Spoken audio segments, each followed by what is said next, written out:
প্রিয় দর্শক, আমাদের আজকের বক্তব্য হবে ইসলাম নিয়ে। আল্লাহ রাব্বুল আলামিন হাদিসে বলেন, সিবাবুল মুসলিমি ফুসুকুন ওয়া কিতালু কুফরা।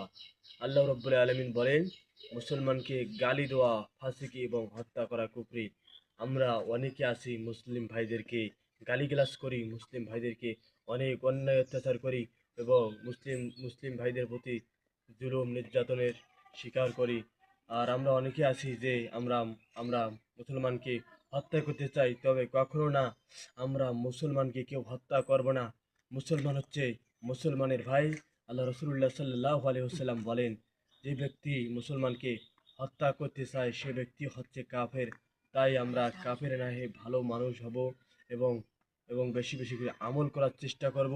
আমরা বেশি বেশি করে দিন মানব এবং আল্লাহ রসুলের কাজ করব এবং আমরা সকলেই ভালো মানুষ হিসাবে দেশ এবং দেশের জাতির কল্যাণ করব।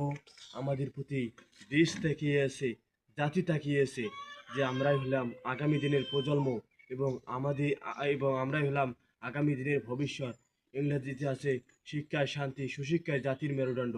যেমন হচ্ছে শিক্ষা ছাড়া মানুষ বাঁচে না, সেরকম একটা মেরুদণ্ড ছাড়া একটা প্রাণী বাঁচে না। তাই প্রিয় দর্শক, আমরা সবাই ভালোভাবে চলবো, মানুষের সাথে ভালো আচরণ করব, মানুষকে আমরা নেক দৃষ্টিতে ফলো করব। এই আশাবাদ ব্যক্ত করে আজকের বক্তব্য শেষ করছি। আল্লাহ হাফেজ। আসসালামু আলাইকুম।